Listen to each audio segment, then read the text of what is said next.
यश और अपयश विधि हाथ लिखा है, पर विधि नाम तरकीब का है। यहाँ पर अगर आप तरकीब से रहें तो शरीर की आयु बढ़ा सकते हैं। आप योग करना शुरू कर दें, नित्य प्रति योगचर्या कर ले तो आपकी आयु निश्चित बढ़ने लग जाती है, स्वस्थ शरीर रहने लग जाता है। और उसी को हम अनन्य प्रकार के व्यसन, अनन्य प्रकार के नशे पते आदि करना शुरू कर दें तो आयु उसी दिन से घटना शुरू हो जाता है।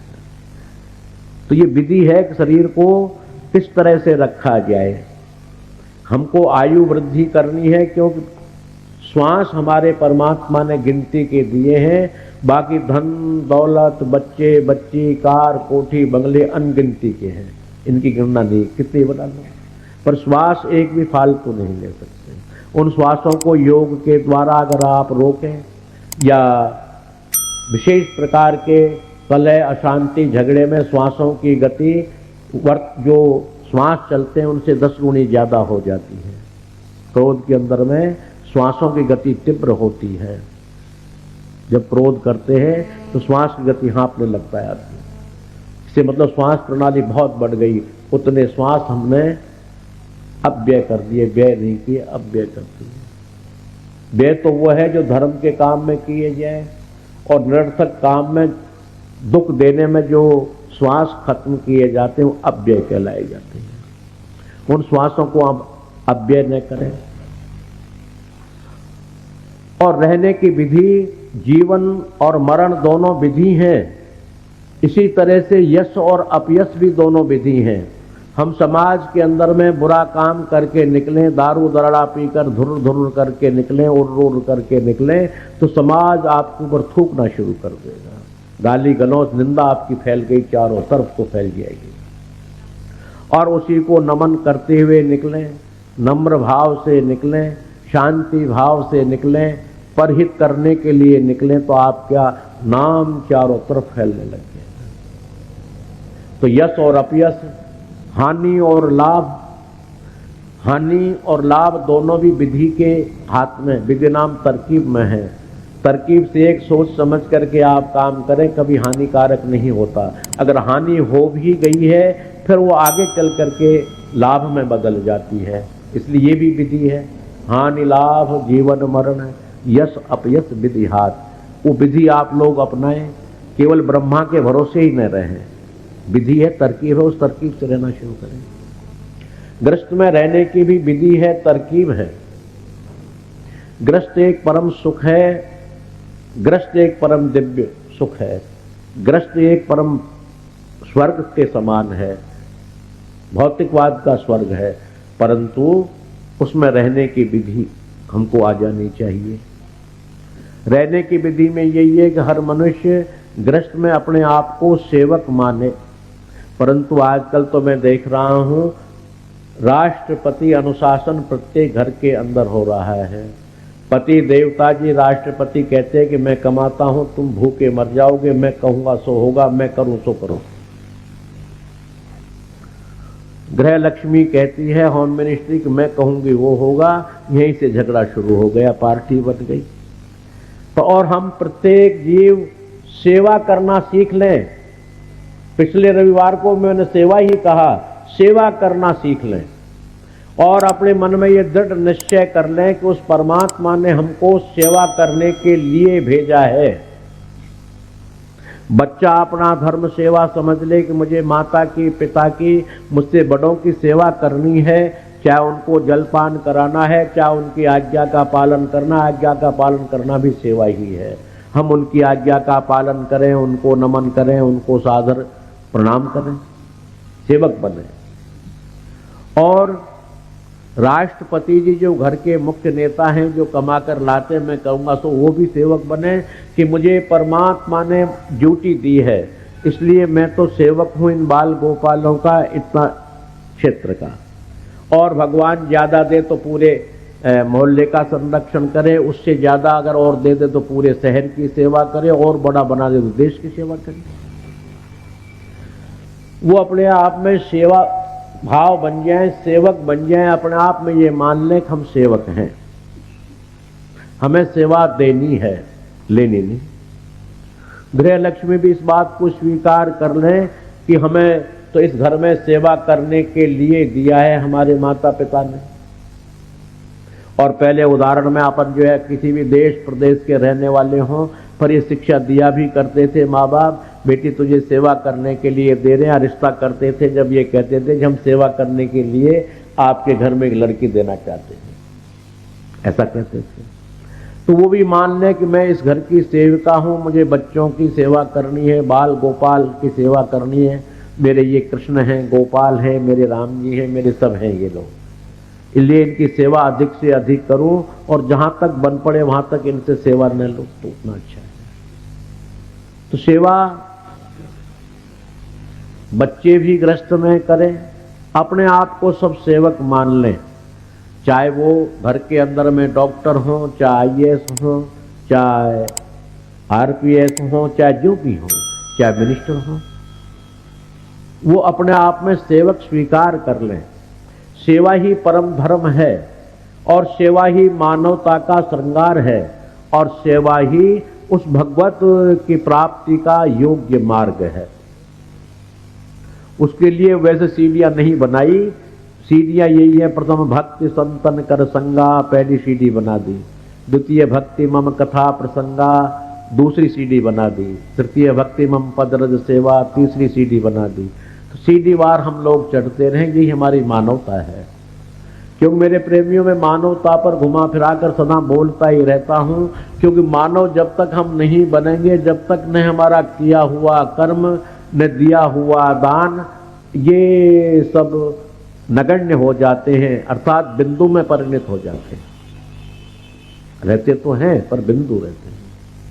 और जब एक का अक्षर इनके पीछे लगा दें 5 बिंदुओं पर तो 1 लाख शब्द हो गया, 1 लाख, और वरना एक के को हटा दें तो 5 बिंदु।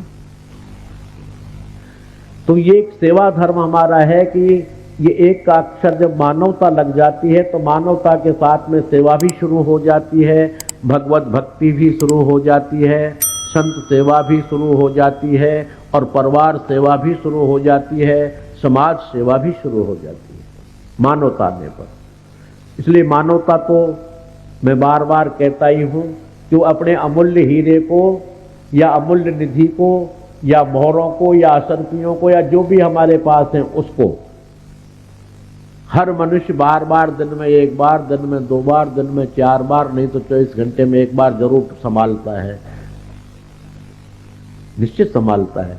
जेब में कुछ नोट पानी ले जाते हैं या कोई सामान सट्टा ले जाते हैं और अपन एरोप्लेन में या ट्रेन में या बस में कहीं के लिए यात्रा करते हैं तो बार बार उसको यूं हाथ डाल लेते हैं, है या नहीं, देख लेते हैं है या नहीं। क्योंकि ये काम क्रोध मद लोभ मोह मात्सर्यों का ठग है, ये सब लोग चोर हैं, ठग हैं, डाकू हैं। तो ये हमारी मानवता संपत्ति को लूट तो नहीं रहे, इसलिए बार बार संभालते रहना चाहिए। क्यों अपनी प्रिय वस्तु है ये, मानव का शरीर से मुकाबले प्रिय और है ही नहीं। क्योंकि ये मानव ही तो हीरे कमाता है, ये मानव ही तो कार खरीदता है, ये मानव ही तो बिल्डिंगें बनाता है, ये मानव ही तो सब कुछ कर रहा है।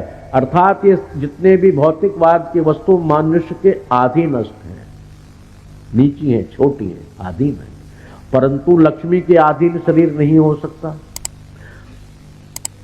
बिल्कुल नहीं हो सकता। एक प्रश्वासो 9 कोटि मूल्य, जब एक श्वास की जरूरत पड़ती है डॉक्टर के यहाँ जाकर के और हम कह दें 1 करोड़ रुपए आपको दे दें, हमारे जीवन भर का धन भी दे दें, हमारे गुरु महाराज का धन भी दे दें, दादा गुरु का धन भी दे दें और पंचम गुरु का धन भी दे दें, पर हमें आप जो है 1 दिन के लिए जिंदा रख दो या हमें 100 श्वास दिला दो, तो डॉक्टर सिर्फ हाथ जोड़ के आई एम वेरी सॉरी, ऐसा नहीं होगा। अब ये देखिए कीमत कितनी एक श्वास के, जिसमें आपके पूरे शरीर में श्वास भरे हुए, इसकी कितनी बड़ी कीमत हो सकती है। इसकी कीमत का मूल्यांकन नहीं किया जाता। उस परमात्मा ने आप लोगों के लिए ही प्रकृति का सौंदर्य बनाया, धन का, लक्ष्मी को धन रूपा बना करके भेजा, भोग्य रूपा बना करके भेजा, संग्रहित रूपा बना करके भेजा, श्रीदेवी बना करके भेजा, सदकर्म करने के लिए भेजा। तो इसलिए अपने मानव शरीर को तुम बार बार टटोल लें। हर सत्संग में मैं टटोलता ही रहता हूं, कहीं मानवता में कमी तो नहीं आ रही है।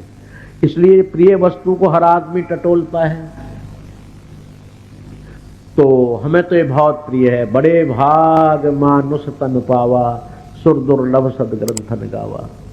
सदग्रंथों ने ऐसा ही पुकारा। सद जितनी भी अच्छे ग्रंथ हैं, बाबा भी नानक देव जी भी कहते हैं कि पंच तत्व से तन रचो, जानत चतुर सुजान, ताही ते उपजियो नानका, लियो ताही तय मान। हर संत ने ऐसा ही फरमान किया है। हर संत ने, संत और सदग्रंथ दोनों ने मानव शरीर को सर्वोपरि स्वीकार किया है। क्योंकि मानव का शरीर सब कुछ कर सकता है। देवता बन सकता है, ब्रह्मा बन सकता है, इंद्र बन सकता है, लक्ष्मी बन सकती हैं, राधा बन सकती हैं, रुक्मणी बन सकती हैं, सीता बन सकती हैं, और परम भक्ता सहजो बन सकती हैं, मीरा बन सकती हैं, कर्मा बन सकती हैं। ये मनुष्य के शरीर से ही तो बनती हैं। अगर मानवता हमारे अंदर में आ गई तो सुनिश्चित है वो नारायण आ गए। और मेरे प्रेमियों, जहाँ नारायण आ गए तो लक्ष्मी को तो बुलाने की जरूरत ही नहीं पड़ती, क्योंकि उनकी अनुचरी है, सहचरी है, उनकी दासी है, उनकी सेविका है। वो कहाँ छोड़ के जाना है। पर हम तो केवल अकेली लक्ष्मी के पीछे लग रहे हैं। लक्ष्मी के पीछे लगना ऐसे है जैसे मनुष्य अपनी शरीर की परछाई को नहीं पकड़ सकता। जितना तेज पकड़ने को भागेगा, परछाई उतनी ही आगे चलती चली जाएगी। और श्रीमन नारायण का अगर स्मरण कर लिया जाए तो वो परछाई में भागने की जरूरत नहीं पड़ती। स्वतः लक्ष्मी का आगमन आना शुरू हो जाता है, निश्चित हो जाता है, निसंदेह हो जाता है। इसमें कोई शंका का विषय ही नहीं है, शंका की गुंजाइश ही नहीं है, निश्चित है। तो आप लोग ग्रस्त में रहने की विधि अवश्य सीखें। सेवा धर्म को जरूर अपनाएं। सेवा धर्म में ही स्वर्ग है। स्वर्ग, इस भौतिकवाद के स्वर्ग यहीं पर है, यहीं पर नरक है, यहीं पर सब कुछ है, क्योंकि ये विभाग अलग है। और इससे पल्ली पार का विभाग अलग है। वहां के स्वर्ग नरक अलग अलग तरह के हैं और यहाँ के अलग हैं। यहाँ परम सुख का नाम ही स्वर्ग है। ग्रस्त साहब क्या है? स्वर्गमयी ग्रस्त है, सुखमयी ग्रस्त है। फला मानव बड़ा आनंदित है, अजी वो तो स्वर्ग का देवता की तरह है। क्यों? कि हमारे दो लोक हैं, मृत्युलोक और आध्यात्मिक लोक। उन दोनों लोकों के डिपार्टमेंट एक नहीं है, दोनों के अलग अलग है। यहाँ के यहाँ है, वहाँ के वहाँ है। वहाँ के लिए भी ध्यान करते रहें और यहाँ के को भी हमने बिगाड़े, ये आपके हाथ में है, निश्चित है। जब मानव उस परमात्मा को पुकारता है तो उसकी पुकार को, जो गज की पुकार को वो सुन सकते हैं, एक गरीब भिल्ली की पुकार को वो सुन सकते हैं। गज तो बिल्कुल पढ़ा लिखा कुछ नहीं था, न वेद जानता था, न सत्संग सुनता था, न कोई और कुछ भी नहीं जानता, केवल उसने पुकारा सच्चे दिल से, और पुकारने पर तुरंत आ गए। जब एक गज के पुकारने पर वो परमात्मा आ सकता है, भिल्ली के झूठे बेर खा सकता है, तो प्रेमियों क्या हमारे पास वो नहीं आएगा? विचार करें, अवश्य आएगा, पर हमने उसको कभी पुकारा ही नहीं है। हम समाज में तो पुकार लेते हैं बचाना मुझे, पर ये कभी नहीं पुकारा कि हे परमात्मा मुझे बचा दे, ऐसा नहीं पुकारा। वो अगर आप इस बात को हम आप पुकार लें तो निश्चय वो बचा दे। भौतिकवाद से बचा दे, काम से बचा दे, क्रोध से बचा दे, मोह से बचा दे और यमलोक से बचा दे। जिसका भय निश्चित बना ही रहता है, डरावा नहीं है। क्यों? मान लो मैं तो डरावा करके ही आपसे कह दूं कुछ लेने के लिए, पर अब से पहले जो संत हो गए उन्होंने आपसे क्या टैक्स लिया है? कोई रॉयल्टी उनके ग्रंथों की नहीं दे रहा। तुलसीदास जी को रामायण की रॉयल्टी कोई देता हो तो बता दीजिए। गुरु ग्रंथ साहिब रचना करके चले गए, गुरु ग्रंथ साहिब की रॉयल्टी कोई देता हो तो बता दीजिए। रॉयल्टी खा रहे हैं, दे नहीं रहे। तो संत लोगों का ऐसा ही फरमान है, कहना है कि आप हम सेवा धर्म को अपनाएं, और सेवा धर्म को अपनाने के बाद हमारे पास में ये सच है कि एते चत्वारि वर्धन्तु आयुर्विद्या यशो बलम। आयु, विद्या, यश और बल, ये सेवक को स्वतः ही बढ़ जाती है, उसको मांगने की जरूरत नहीं होती। क्योंकि सेवक जब सेवा करेगा तो निश्चित कोई संत, जति, सती या ग्रस्त या बच्चा या बुजुर्ग कोई भी समाज में से उसको कहेगा भगवान करे तो आयुष्मान हो, धनवान हो, गुणवान हो, पुत्रवान हो। किससे कहेंगे? सेवक से। आप मेरे गन लगा देंगे और आप मुझसे कहलवाए कहो जी धनवान हो, मैं आपके डर से कह दूंगा पर धनवान होगे नहीं। क्यों? मन से मैं कह नहीं रहा, आपकी गोली के डर से कह रहा हूं। इसलिए सेवा करने पर वो अंतर मन खुश होता है किसी भी जीव का, और वो अंतर मन से जब दुआएं देता है या प्रार्थना करता है वो अपने किए हुए पुण्यों का भी फल दे देता है। कहते हैं हे भगवान मेरी आयु भी इसको लग जाए, मेरे पुण्य भी इसको लग जाए, क्योंकि समाज की सेवा कर रहा है, बड़ा अच्छा आदमी है, बड़ा सेवक है। तो ये एते चत्वारी वर्धन्तु, ये चार चीज तो उसकी नित्य प्रति अहरनिश बढ़ती हैं। आयु, विद्या, यशो, बलम।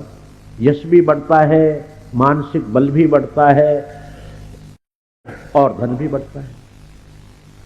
इसलिए संसार में रहने की विधि आप लोग अवश्य अपनाएं।